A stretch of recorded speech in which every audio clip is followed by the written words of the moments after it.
فرمایا جو دنیا میں امام ہوتے ہیں بڑی بڑی پوسٹوں پر بڑے بڑے عہدوں پر، وہ مدینے میں گدا بنی ہوئے، مدینے کے گدا دیکھے دنیا کے امام اکثر بدل دیتے ہیں تقدیر محمد کے غلام اکثر۔ فرمایا یہ تقدیر تو محمد کے غلاموں کے اشاروں کی بات ہے، وہ بدل دیتے ہیں، تم جو ہے وہ کس کھاتے اور کس کام کے پیچھے پڑ گئے؟ جو اقبال کہتا ہے کہ مصطفیٰ کی ذات کافی ہے۔ اگر حضور سے تعلق ٹھیک ہو اور دل سے بندہ حضور کا غلام ہو، حضور کے ساتھ غداری نہ کرے، حضور کا دل سے ہو جائے، پھر دنیا کی عزتیں اس کے قدموں میں آ جاتی ہیں، اس کی ٹھوکر پر آ جاتی ہیں۔ وہ جس طرف اشارہ کرتا ہے اس کی انگلی کا اشارہ بعد میں ہوتا ہے، اور تقدیر کے فیصلے پہلے کرتا ہے۔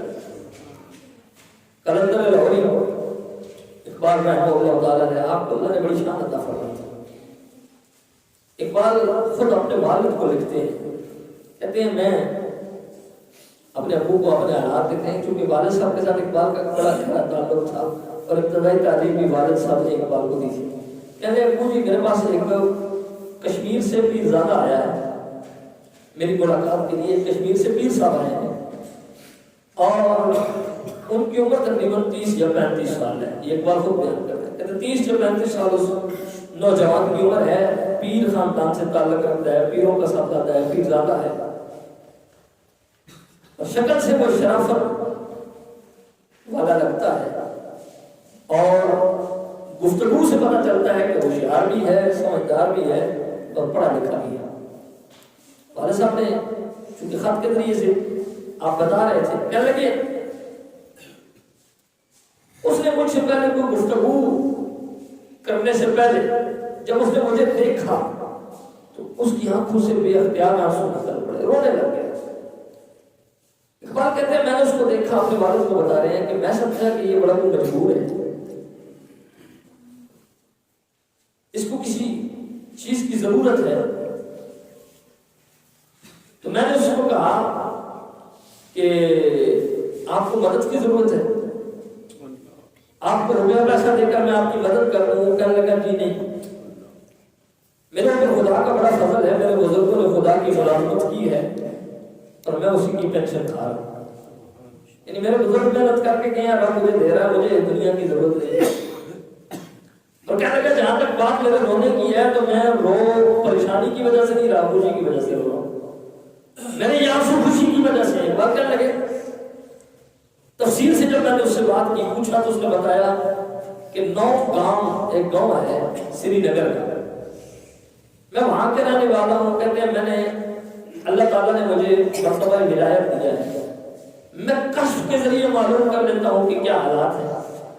کہنے لگے ایک دفعہ میں نے کشف کی حالت میں حضور علیہ السلام کے دربار میں حاضری دی، حضور کے در دولت پر حاضر ہوا میں، تو کہنے لگے کہ میں نے دیکھا عالم کشف میں حضور کا دربار ہے، نماز کا وقت ہے، صف سیدھی ہے اور حضور کسی کا انتظار فرما رہے ہیں۔ اب یہ تو دنیا وہ سمجھے نا کہ جس کو اللہ تعالیٰ نے کوئی چیز عطا کر رکھی ہو، یہ وہ انتظار کر رہا ہے جس کا مسجد اقصا میں سارے نبی انتظار کرتے ہیں، حضور انتظار کر رہے ہیں۔ اور حضور نے تھوڑی دیر انتظار کرنے کے بعد کسی سے پوچھا محمد اقبال نہیں آیا؟ کہنے لگا میں نے آپ کا نام بھی نہیں سنا تھا، آپ کو دیکھا بھی نہیں تھا، تو بتانے پر معلوم ہوا کہ اقبال ابھی تک نہیں آیا۔ کہنے لگے وہ جو جماعت کے لیے لوگ کھڑے تھے ان میں سے حضور نے ایک بزرگ کو بھیجا، کہا جاؤ اقبال کو لے کر آؤ۔ کہتے ہیں وہ بزرگ چلے گئے، تھوڑی دیر کے بعد وہ ایک نوجوان کو پکڑ کر لائے اور حضور کی بارگاہ میں حاضر کر دیا۔ حضور علیہ السلام نے جو ہے وہ اس نوجوان آدمی کو جس کی داڑھی نہیں تھی، چہرے کا رنگ گورا تھا، وہ آیا، وہ بزرگ بھی ساتھ ہیں اور وہ حضور کی دائیں جانب کھڑے ہو کر نماز پڑھنے لگے۔ حضور نے جماعت کھڑی کروا دی۔ اب وہ پیر صاحب فرماتے ہیں میں تو چونکہ آپ کے نام سے بھی واقف نہیں تھا، پہلے مجھے آپ کا نام نہیں پتا تھا، حضور کی زبان سے میں نے نام سنا تھا محمد اقبال، پہلی بار آپ کو دیکھ رہا تھا۔ کہتے میں جب صبح اٹھا تو کشمیر کے اندر ایک اور بزرگ ہے، عالم دین ہے، نجم الدین صاحب، میں ان کی خدمت میں چلا گیا، میں نے ان کو کہا کہ اس طرح کا معاملہ ہے، اس بندے کو آپ جانتے ہیں؟ کہنے لگے دیکھا تو میں نے بھی نہیں ہے، لیکن اس کی کتابیں میں نے پڑھی ہیں، لگتا ہے کہ وہ بہت بڑا عاشق رسول ہے۔ وہ بھی زیادہ صاحب کہنے لگے اقبال کو کہ جناب میں کشمیر سے چل کر لاہور اس لیے آیا ہوں کہ آپ سے ملاقات کروں۔ فرما پھر روتے کیوں ہو؟ وہ کہنے لگا میں رو اس لیے رہا ہوں کہ جو کچھ میں نے خواب کے اندر کشف میں دیکھا تھا، جو میں نے عالم کشف کے اندر دیکھا تھا، وہ جب میں نے آپ سے ملاقات کی تو میرے کشف کی تصدیق ہو گئی کہ جس کا کشف کے عالم میں میرے نبی جماعت کے اندر سفر میں انتظار کر رہے تھے، وہ نوجوان کو وہ نہیں تھا، اقبال وہ تھا۔ یہ اقبال کو در مصطفیٰ میں مقام حاصل تھا۔ تو دوستان محترم، اقبال کی ویسی شخصیت نہیں ہے کہ بس جناب ایک سیاسی لیڈر وہ چلنا لگے ادھر سے ادھر ہوئی بات ہو۔ اقبال حضور سے ٹوٹ کر عشق کرنے والا تھا، اور حضور کی نظر میں اقبال کا یہ مقام تھا کہ جب تک اقبال شامل جماعت نہیں ہوتے حضور جماعت کھڑی نہیں ہونے دیتے۔ اور یہ اقبال کو اللہ تعالیٰ نے بڑی مرتبہ، اور یہ آپ ایک دفعہ لاہور کے قریب جگہ ہے شرقپور شریف۔ شرقپور شریف بہت بڑا آستانہ ہے، اور میاں شیر محمد شرقپوری علیہ الرحمہ آپ بہت بڑے بزرگ ہیں، اور آپ اقبال کے ہم اثر تھے۔ اقبال نے کہا اپنی زندگی میں شرقپور شریف تشریف لے گئے، اور چونکہ یہ شرقپور شریف والے بزرگ نقشبندی سلسلے کے ہیں، یہ شریعت پر بڑی سختی کرتے ہیں، شریعت کے معاملے میں بالکل ذرا برابر بھی چھوٹ نہیں دیتے۔ اب وہ اللہ کے ولی اپنی مستی میں بیٹھا ہوا ہے، آپ کے دربار میں کسی بغیر گاڑی کے شخص کو آنے کی اجازت نہیں تھی۔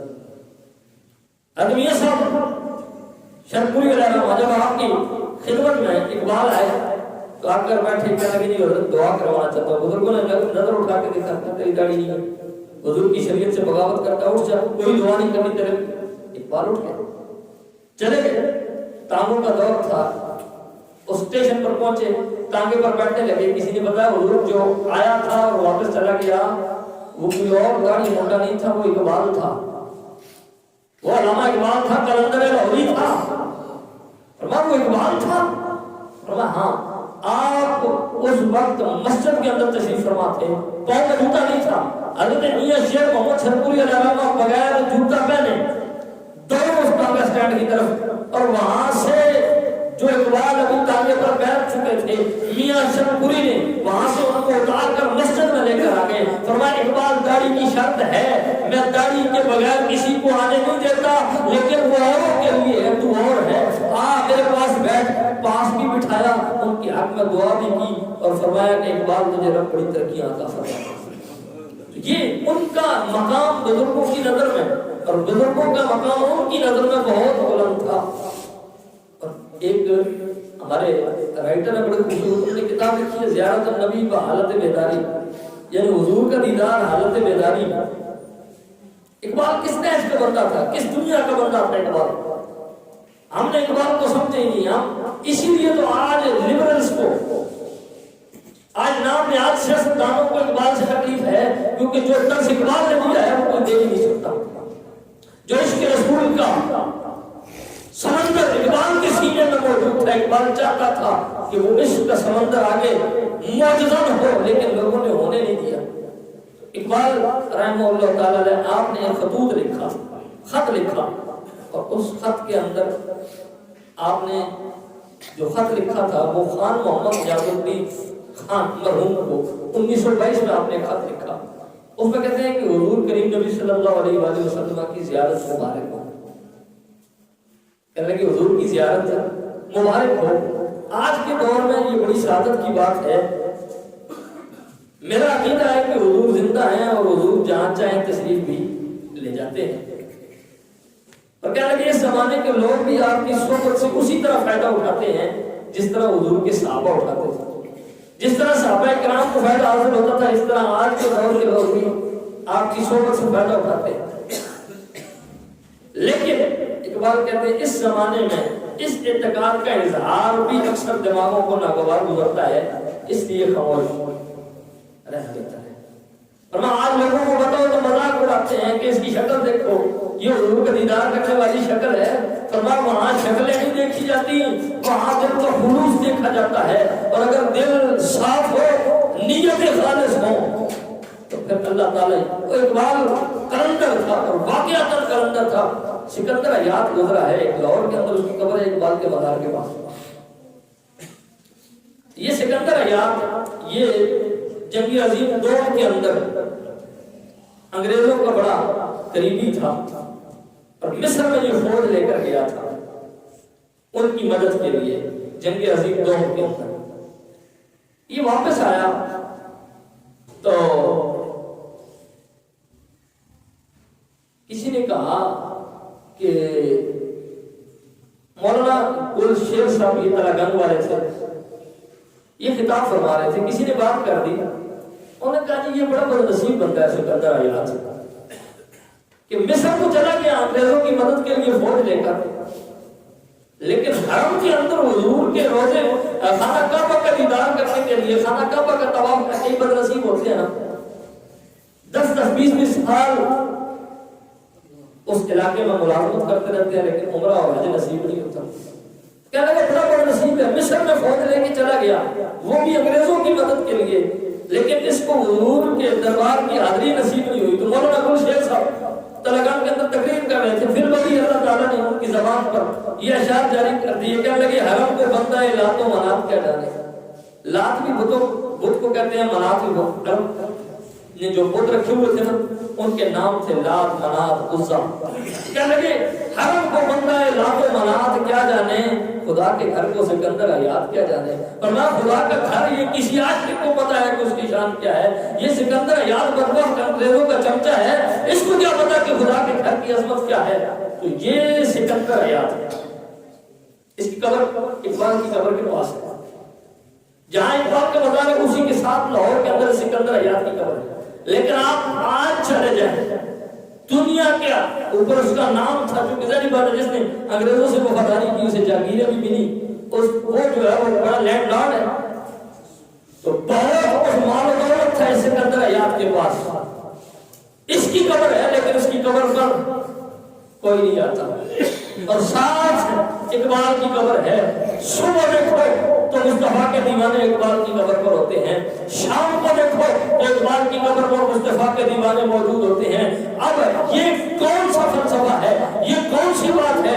اقبال سے پوچھو کہ اے اقبال تو نے کیا کیا ہے, تو نے کون سا مرتبہ حاصل کر لیا کہ ایک طرف سکندر کی قبر ہے, دوسری طرف تیری قبر ہے. دوسرے لفظوں میں یوں کہیں ایک طرف سکندر لیتا ہے, دوسری طرف مصطفیٰ کا کلندر لیتا ہے. سکندر کی قبر پر کوئی تھوکنا بھی گوارا نہیں کرتا, کلندر کی قبر پر درود و سلام کے نذرانے پیش کیے جا رہے ہیں. وجہ کیا ہے؟ اقبال نے کہا میں نے مصطفیٰ سے وفاداری کا حق ادا کیا ہے, میں حضور کی غلامی کا حق ادا کر کے آیا ہوں. میں نے یہ دنیا کو بتایا ہے کہ محمد سے وفا تو نے تو ہم تیرے ہیں, یہ جہاں چیز ہے کہ اللہ و کرم تیرے ہیں. میں دنیا کو بتا کے آیا ہوں کہ قوت عشق سے ہر بست کو والا کر دے. فرمایا میں نے دنیا کو صرف سیاست کا پیغام نہیں دیا, میں نے لوٹنے کے طریقے نہیں بتائے, میں نے یہ نہیں بتایا کہ غریبوں کی جیبیں کس طرح خالی کرنی ہے.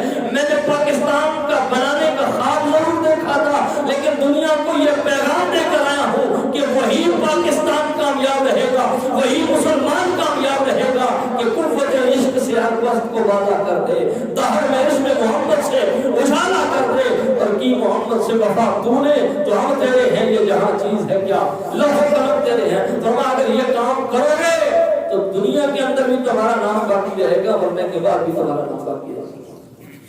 اقبال حضور سے کتنی محبت کرتے تھے. غازی علم الدین کو جب لاوارث سمجھ کر میاں والی کے اندر دفن کر دیا گیا, علم الدین کی ضمانت دینے کے لیے تیار کوئی نہیں تھا, انگریزوں کی حکومت تھی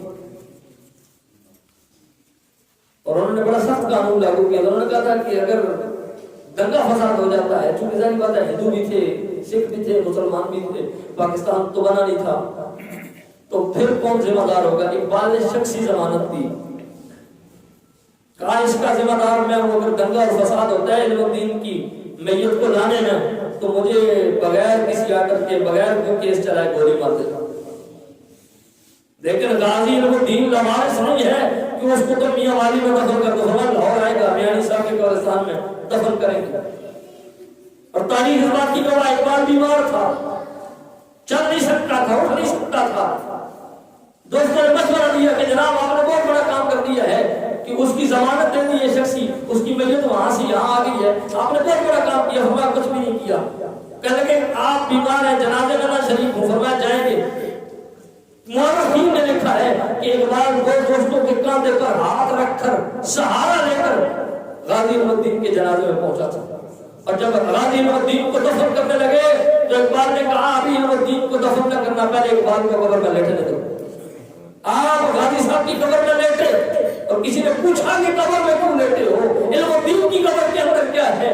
اس کی قبر کے اندر لیٹنے کا کیا فائدہ ہے؟ فرمایا وہ اور ہیں جو کہتے ہیں کہ قبروں پر جانے سے کوئی فائدہ نہیں ہوتا، یہ عاشق رسول ہے، اس کی قبر میں اس لیے لیتا ہوں کہ یہ بہت بڑا کام کر کے آیا ہے، اگر رب اسے بخشے گا تو اس کے صدقے اقبال کو بھی بخشے گا. یہ اقبال کے عشق کا معیار تھا. یہ صرف کوئی داڑھی رکھنے سے عاشق رسول نہیں بن جاتا، صرف جو ہے وہ کوئی لمبا جبہ پہننے سے عاشق رسول نہیں بن جاتا. میں نے کہا کہ وہ کام اقبال نے نہیں کیا، یہ اقبال نے نہیں کیا تو الگ بات ہے. حضور کی شریعت کے اندر یہ نہیں کہہ سکتے کہ اس نے نہیں کیا تو ہم بھی داڑھی نہیں رکھیں گے.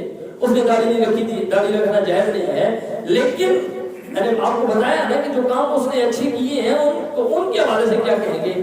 اب داڑھی کو کیا، داڑھی کی مثال میں کہ داڑھی اس لیے نہیں رکھتے کہ اقبال نے نہیں رکھی تھی، تو پھر 1 کروڑ مرتبہ درود بھی اقبال نے پڑھا تھا، وہ بھی تو پڑھا تھا. اقبال کی نظر کے اندر شرم و حیا اس قدر تھا کہ اقبال نے کبھی غیر محرم کو نظر اٹھا کر نہیں دیکھا تھا، پھر اپنی نظر کے اندر وہ شرم و حیا بھی تو پیدا کرو.